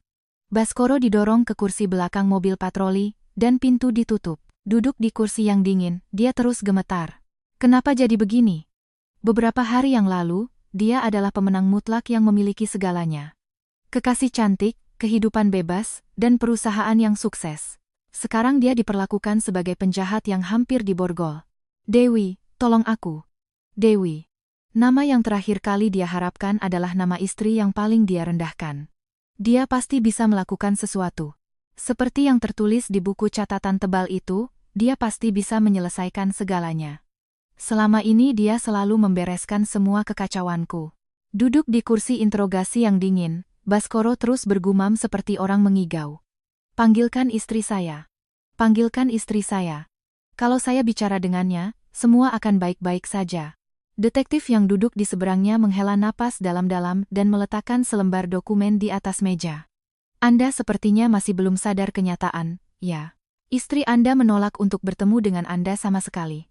Dan ini baru saja kami terima dari pengacaranya. Di atas meja tergeletak surat gugatan cerai resmi, tuntutan ganti rugi dalam jumlah besar, dan surat petisi yang diajukan oleh seluruh kerabat Baskoro. Orang ini pantas mendapatkan hukuman yang berat. Begitu tertulis, ditandatangani oleh semua kerabatnya. Baskoro membelalakan matanya dan mengambil surat petisi itu dengan tangan gemetar. Di paling atas tertera tanda tangan kuat pamannya. Di bawahnya berjejer nama-nama kerabat yang selama ini telah membantunya. Tidak mungkin. Tidak ada. Tidak ada satupun yang memihakku? Detektif itu berkata dengan dingin, inilah hasil dari caramu memperlakukan orang-orang di sekitarmu selama ini. Keluarga, kerabat, kekasih, dan uang. Baskoro benar-benar tidak punya apa-apa lagi. Istana pasir yang dia bangun telah lenyap ditelan ombak. Dia menelungkupkan kepala di meja interogasi dan menangis meraung-raung seperti binatang buas. Tapi keputusasaan sejati yang menantinya tidak berakhir di sini. Keesokan harinya, fakta yang lebih kejam akan dihadapkan padanya. Kepala bagian keuangan perusahaan yang sangat dia percayai datang mengunjungi polisi. Dan wajah belakang perusahaan yang mengerikan, yang sama sekali tidak diketahui Baskoro, akan terungkap.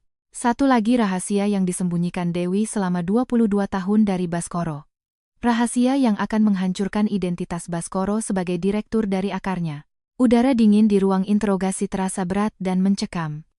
Di hadapan Baskoro, duduk seorang pria parubaya yang familiar. Kepala bagian keuangan yang telah mendukungnya sejak perusahaan berdiri. Dia pasti akan membuktikan bahwa Baskoro tidak bersalah. Baskoro dengan putus asa mencondongkan tubuhnya ke depan melewati sekat akrilik. "Pak, tolong katakan pada polisi. Aku hanya dijebak oleh wanita itu dan dibebani utang.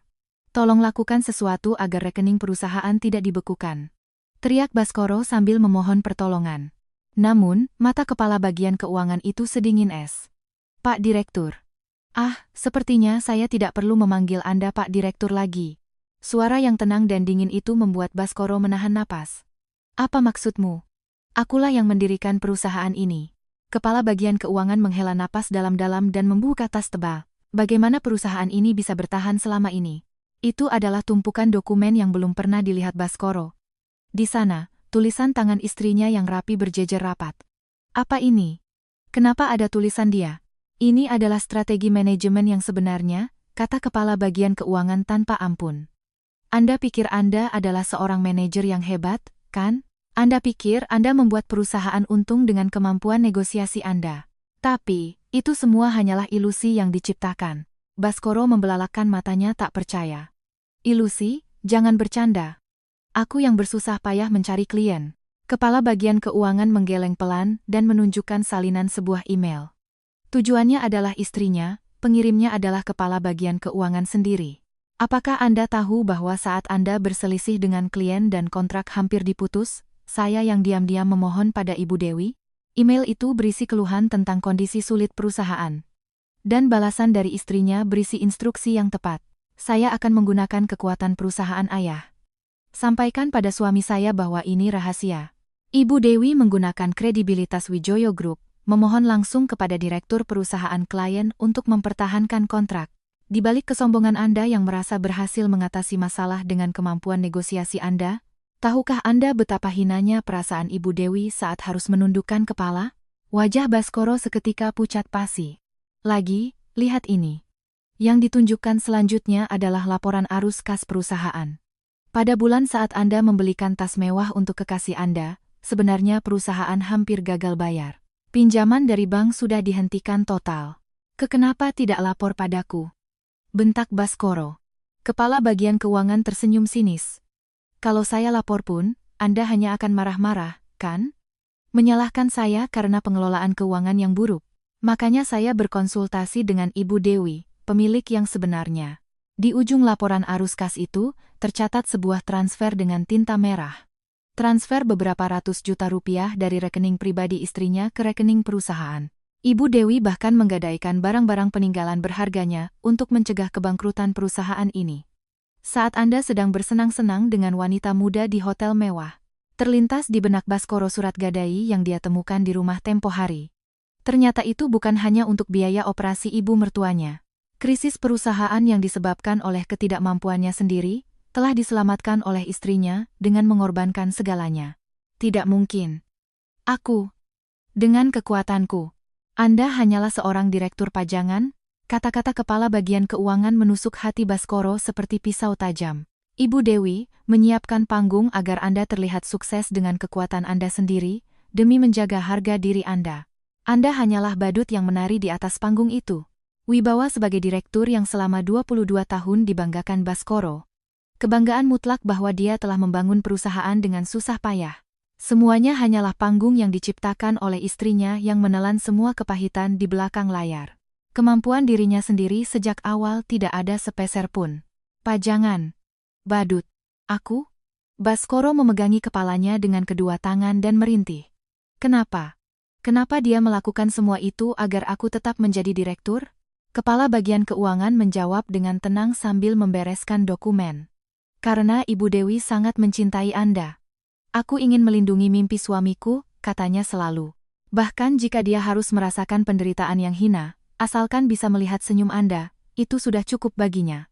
Cinta tanpa pamrih seperti ini, Anda injak-injak dengan tangan Anda sendiri, sambil menertawakannya sebagai wanita tak berguna. Untuk pertama kalinya, air mata besar menetes dari mata Baskoro. Betapa bodoh dan kejamnya perbuatan yang telah dia lakukan. Dia membawa masuk kekasih, menertawakan hidup istrinya sebagai kegagalan terbesar. Dia menolak dan mengusir 22 tahun hidup istrinya seperti sampah. Padahal, eksistensi yang dia rendahkan itulah segalanya baginya. Saya permisi. Kepala bagian keuangan berdiri dan berkata dengan dingin. Saya juga sudah menyerahkan semua bukti penyelewengan dana Anda ke polisi. Jangan pernah muncul lagi di hadapan saya atau karyawan lain. Melihat wajah Anda saja sudah membuat saya mual. Setelah mengatakan itu, kepala bagian keuangan keluar dari ruang interogasi. Suara pintu besi yang ditutup terdengar berat di ruangan itu. Baskoro yang tersisa, jatuh dari kursi. Maafkan aku yang bodoh, aku yang salah semuanya. Sambil menyusutkan dahinya ke lantai beton yang dingin, dia terus meneriakkan kata-kata permintaan maaf kepada istrinya seperti orang gila. Tapi suaranya tidak akan pernah sampai ke telinga istrinya lagi. Karena dia sendiri yang telah menghancurkan segalanya. Hati Baskoro benar-benar hancur setelah mengetahui fakta terbesar itu. Baskoro keluar dari kantor polisi yang remang-remang setelah penahanannya ditangguhkan. Yang menantinya adalah kenyataan kejam dan menyedihkan yang telah hancur total tanpa ada tempat untuk lari. Dia ditangkap atas tuduhan pemalsuan dokumen dan penipuan, namun tuntutannya ditangguhkan.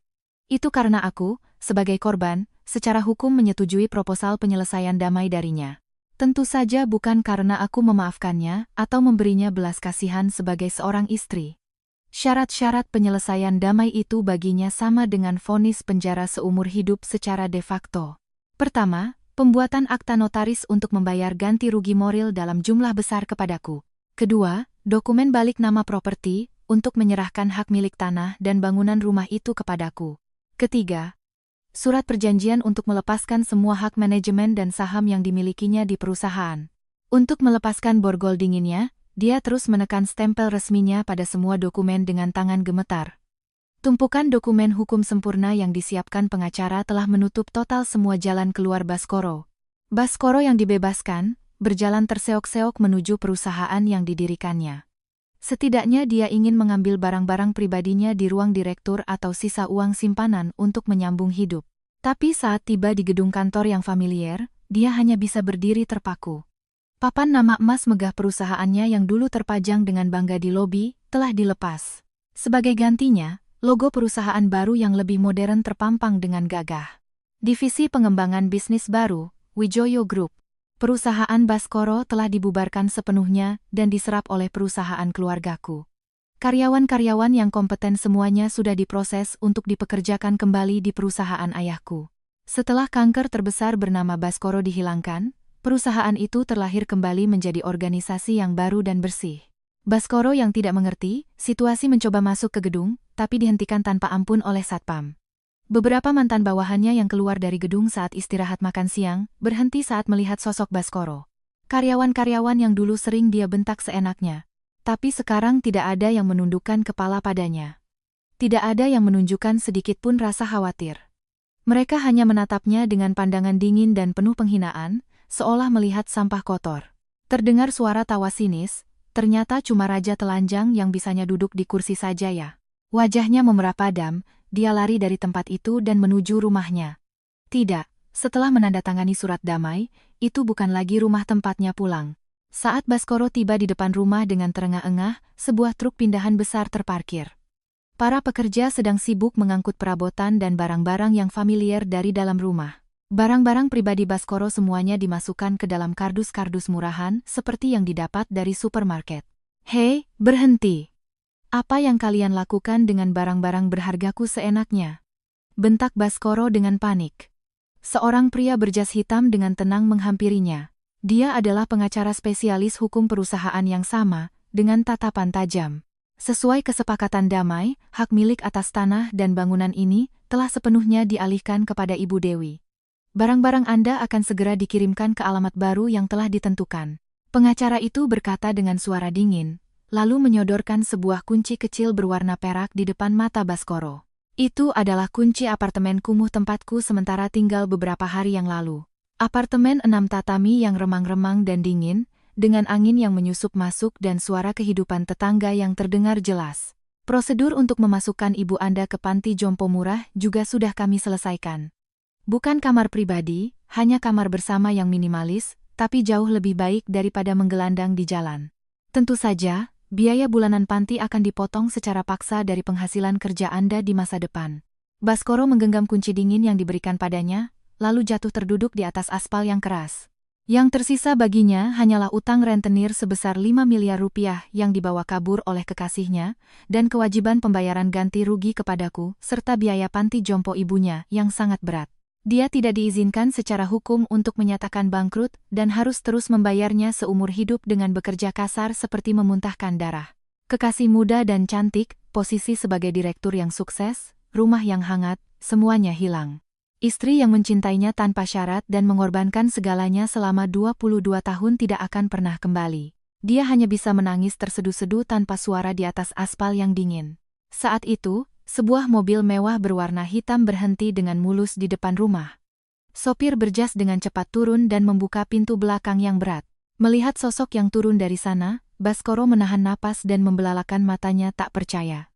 Seorang wanita berbalut setelan pesanan khusus yang elegan dan berkelas. Rambut yang ditata rapi di salon dan postur tubuh yang tegak penuh percaya diri. Itu adalah aku. Istri yang pernah dia rendahkan sebagai wanita tak berguna dan diusir dengan kejam. Terbebas dari 22 tahun perawatan yang berat dan kehidupan hemat yang tidak normal, aku telah mendapatkan kembali martabatku yang sesungguhnya. Baskoro, dengan pakaian kotor dan kusut, membuka bibirnya yang gemetar. Dewi, kamu. Penampilanmu. Kau terlihat sangat cantik, seperti orang lain. Aku tidak melirik sedikit pun pada Baskoro yang merangkak di tanah. Aku hanya menatap rumah yang penuh kenangan itu dengan tenang. Pak pengacara? Apakah prosedur hukum balik nama sudah selesai sepenuhnya tanpa masalah? Ya. Mulai hari ini, tanah dan bangunan ini sepenuhnya menjadi aset pribadi Ibu Dewi yang sah. Aku mengangguk kecil dan perlahan melangkah menuju pintu depan rumah yang penuh dengan kenangan pahit. Baskoro merangkak mendekat, mencoba meraih kakiku dengan putus asa. Dewi, aku yang salah semuanya. Sekali lagi saja, tolong maafkan aku. Aku tidak punya siapa-siapa lagi selain kamu. Aku benar-benar tidak bisa hidup tanpamu. Dia memohon ampun dengan wajah basah oleh air mata dan ingus, tanpa harga diri sama sekali. Sosok pria arogan yang dulu menertawakan dan membuangku dengan kejam sambil berkata kamu adalah kegagalan terbesar dalam hidupku sudah tidak ada lagi. Aku berhenti melangkah, dan menatap Baskoro dari atas dengan tatapan sedingin es. Belas kasihan, kemarahan, kesedihan, semua itu sudah tidak ada lagi di hatiku. Di dalam hidupmu, tidak ada tempat lagi untukku. Bukankah kau akan menjalani hidup yang bebas dan indah dengan wanita muda dan cantik? Kata-kataku yang tenang dan dingin menusuk dada Baskoro, seperti pisau tajam. Kata-kata hinaan yang dia lontarkan dengan angkuh saat mengusirku, kini kembali padanya. Baskoro benar-benar kehilangan kata-kata karena putus asa, dan jatuh tersungkur di tanah yang dingin sambil gemetar hebat. Rumah ini akan dibongkar minggu depan dan diratakan dengan tanah. Dan di sini akan dibangun gedung megah untuk pusat kesejahteraan baru milik perusahaan ayahku. Mimpi burukku selama 22 tahun, dengan ini semuanya berakhir. Setelah mengatakan itu dengan jelas, aku berbalik dan berjalan pergi. Aku tidak akan pernah menoleh lagi pada sosok pria menyedihkan dan bodoh ini. Hatiku terasa luar biasa cerah, sangat kontras dengan malam, saat aku pergi dari rumah hanya dengan membawa satu tas kecil. Dari belakang, terdengar raungan binatang buas dan jeritan putus asa Baskoro yang tak berkesudahan. Tapi suara menyedihkan itu lenyap di telan angin dingin, dan tidak akan pernah sampai ke telinga siapapun. Seumur hidupnya, dia akan merenungkan betapa besarnya hal yang telah dia hancurkan dengan tangannya sendiri. Di dalam apartemen kumuh yang sempit dan dingin, sendirian, sambil memeluk keputusasaan mutlak dan penyesalan mendalam yang tak akan pernah hilang. Aku membuka tablet yang berisi denah rinci fasilitas kesejahteraan yang baru. Di layar, tergambar dengan jelas dan indah bentuk masa depan yang cerah dan hangat. Kehidupanku yang sebenarnya, setelah 22 tahun yang hilang, akhirnya dimulai dari sini. Angin dingin menyusup tanpa ampun ke dalam kamar sempit 6 tatami yang remang-remang. Baskoro terbangun di atas futon murahan yang dingin. Seluruh persendiannya terasa ngilu, bahkan untuk bangun pun sulit. Tidak ada pemanas di ruangan ini. Napasnya mengepul menjadi asap putih di udara dingin. Inilah kamar yang beberapa bulan lalu dia siapkan untuk menyudutkan istrinya. Kini, kamar ini menjadi titik akhir hidupnya. Baskoro menatap tangannya yang pecah-pecah dan menghela napas lemah. Tangan yang dulu mengenakan jam tangan mewah dan memberi perintah pada bawahan, kini kotor oleh lumpur dan oli, dengan kapalan yang pecah dan bernanah. Dia sekarang bekerja sebagai kuli bangunan harian. Usia dan harga diri menghalanginya mendapatkan pekerjaan tetap yang layak. Terlebih lagi, dia menanggung utang dan kewajiban pembayaran yang sangat besar. Utang rentenir 5 miliar rupiah yang dibawa kabur kekasihnya, ganti rugi moral yang sangat besar kepada istrinya berdasarkan akta notaris, dan tagihan dari panti jompo murah tempat ibunya dirawat. Hampir seluruh upah hariannya disita secara paksa begitu ditransfer ke rekeningnya.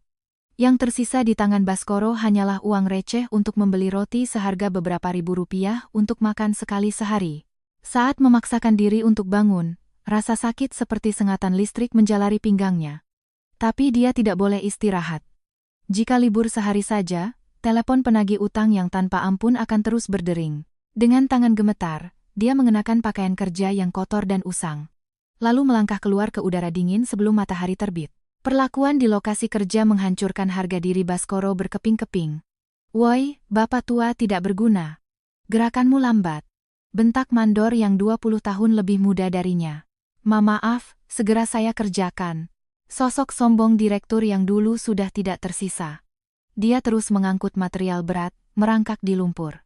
Saat istirahat makan siang, Baskoro duduk sendirian di tempat teduh yang dingin. Dia menggigit onigiri diskon yang dingin dan keras. Tiba-tiba dia teringat bekal hangat yang selalu dibuatkan istrinya setiap hari. Bekal dengan warna-warni yang indah dan gizi yang seimbang sempurna.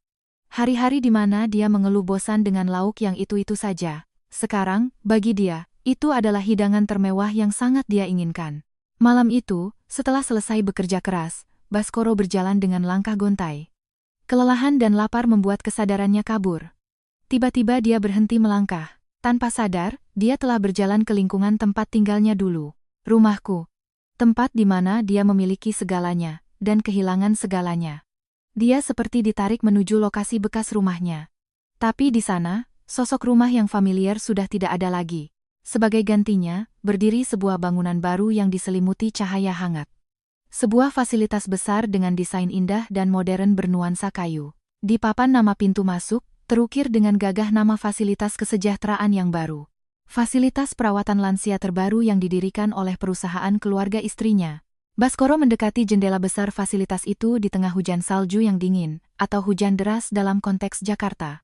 Pemandangan di dalam kaca membuatnya terpaku. Di lobi luas dengan perapian, para lansia berkumpul dengan senyum. Dan di tengah-tengah mereka, ada seorang wanita yang familiar, namun memancarkan cahaya yang sama sekali berbeda. Itu adalah Dewi, istrinya yang telah dia campakkan dengan kejam. Sebagai kepala fasilitas, dia bercengkrama dengan para penghuni dengan senyum hangat dan ramah. Di wajahnya tidak ada lagi bayangan kelelahan seperti yang terlihat di rumah dulu. Para staf di sekitarnya juga terlihat sangat menghormati dan menyayanginya. Semua orang tersenyum, di sana ada kepercayaan mutlak dan ikatan yang hangat. Selama 22 tahun, Baskoro meremehkan istrinya sebagai wanita suram dan tidak peka. Kini, dia membuktikan nilai dirinya yang sebenarnya dan berada di tempat yang bersinar terang. Baskoro mengulurkan tangannya yang gemetar dan menyentuh jendela kaca yang dingin. Di seberang jendela adalah dunia yang hangat dan menyilaukan, penuh cinta dan rasa hormat. Di sisi ini adalah neraka kesepian yang dingin, ditinggalkan oleh semua orang. Selembar kaca tipis itu adalah dinding absolut yang tidak akan pernah bisa dilewati Baskoro. Aku. Apa yang telah kulakukan? Yang dia buang bukan hanya istri tua yang usang. Itu adalah satu-satunya matahari yang menghangatkan hidupnya. Dia menghancurkan matahari itu dengan tangannya sendiri dan melemparkannya ke dalam kegelapan yang dingin. Yang dia pikir dia dapatkan sebagai gantinya hanyalah ilusi palsu. Cahaya sejati selalu ada di sampingnya. Tawar yang terdengar samar-samar dari dalam fasilitas. Suara hangat itu mengiris dada Baskoro seperti pisau tajam tanpa ampun. Maafkan aku. Dewi. Baskoro jatuh berlutut di atas aspal yang dingin. Tanpa dilihat siapapun, dia menutupi wajahnya di tengah hujan dan menangis terseduh-seduh. Tapi air mata menyedihkan itu tidak akan pernah menjadi tiket untuk masuk ke tempat yang hangat dan bercahaya itu. Seumur hidupnya, dia akan terus menatap dari luar kaca dingin ini pada cahaya dari apa yang telah dia hilangkan. Sambil memeluk rasa dingin yang menusuk dan kelaparan yang tak akan pernah terpuaskan, sambil merenungkan beratnya dosa yang telah dia perbuat dan kebodohan yang tak bisa diperbaiki. Serangan balik yang memuaskan telah menjatuhkannya ke dasar neraka.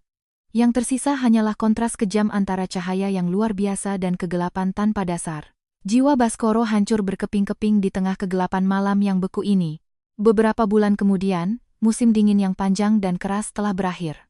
Sinar matahari musim semi yang hangat menyinari seluruh kota. Aku berada di fasilitas kesejahteraan yang baru selesai dibangun. Di meja kantorku yang terang benderang, aku membuka sedikit jendela. Angin musim semi yang sejuk berhembus lembut ke dalam ruangan. Di atas meja, bertumpuk surat-surat. Surat dari para penghuni dan keluarga mereka. Setiap surat berisi ucapan terima kasih yang mendalam dan kata-kata yang hangat. Ibu Kepala, ini proposal untuk acara Feste ya Ibru, USI bulan depan. Seorang staf muda menyapaku dengan senyum cerah dan suara bersemangat. Di tangannya ada beberapa lembar dokumen. Terima kasih. Nanti akan saya periksa baik-baik. Terima kasih atas kerja kerasmu. Selalu, terima kasih banyak. Ini semua berkat Ibu Kepala. Tatapan mereka yang ditujukan padaku. Di sana ada rasa hormat yang pasti dan kepercayaan yang tak tergoyahkan. Dulu, aku yang tinggal di rumah yang remang-remang dan dingin itu. Diremehkan oleh semua orang, diperlakukan hanya sebagai pembantu gratis. Dicemooh oleh suami sebagai orang yang tidak kompeten. Dihina setiap hari oleh ibu mertua. Masa lalu yang kelam, menyedihkan, dan menyesakkan itu. Terasa seperti kejadian bohong dari masa lalu yang jauh. Sekarang aku meneruskan sebagian bisnis ayahku. Aku menjabat sebagai penanggung jawab pendirian divisi kesejahteraan lansia. Pengalaman merawat yang sangat panjang dan berat selama 22 tahun itu, bukanlah waktu yang sia-sia. Bukanlah kegagalan dalam hidupku. Pengamatan tajam untuk mendeteksi perubahan kondisi kesehatan lansia yang detail. Teknik perawatan yang cermat dan penuh empati. Buku catatan perawatan yang dulu diperlakukan seperti sampah, diremehkan, dan dibuang, kini menjadi harta karun bagi para staf yang bekerja di fasilitas ini. Menjadi buku teks paling berharga. Saya belum pernah melihat catatan sedetail dan penuh cinta seperti ini, kata seorang manajer perawat profesional yang sudah berpengalaman bertahun-tahun di industri ini, terkejut dan menangis saat melihat catatanku. Semua penderitaan di hari-hari di mana aku disangkal dan diinjak-injak, kini terhubung dengan pasti ke tempat yang bersinar ini. Waktu yang kuhabiskan untuk mengabdi demi orang lain tanpa mengeluh, telah mekar dengan indah menjadi kemampuanku yang sesungguhnya. Kabar angin tentang nasib mereka yang mengusirku sampai ke telingaku. Perusahaan yang dibanggakannya sebagai hasil kerja kerasnya sendiri telah menyusut drastis. Sekarang hanyalah salah satu divisi dari perusahaan ayahku. Ruang direktur mewah dan mobil dinas mahal yang menopang harga dirinya yang hina, sudah tidak ada lagi di dunia ini. Kekasih muda yang kabur membawa 5 miliar rupiah, katanya sampai sekarang tidak diketahui keberadaannya. Mungkin dia sedang mengulangi perbuatan licik yang sama di kota lain. Ibu mertua yang diusir dari rumah megah itu, kini ditempatkan di fasilitas kamar bersama yang murah dengan fasilitas seadanya. Menantu yang tanpa syarat mendengarkan semua kemauannya sudah tidak ada lagi. Katanya, dia diperlakukan dengan dingin oleh para staf. Suara melengkingnya yang dulu begitu keras, kini benar-benar lenyap. Sekarang dia tidak pernah berbicara dengan siapapun setiap hari. Hanya berbaring diam di atas tempat tidur sempit, menatap langit-langit yang hampa. Dan mantan suamiku sendiri, terus bekerja kasar sebagai kuli harian.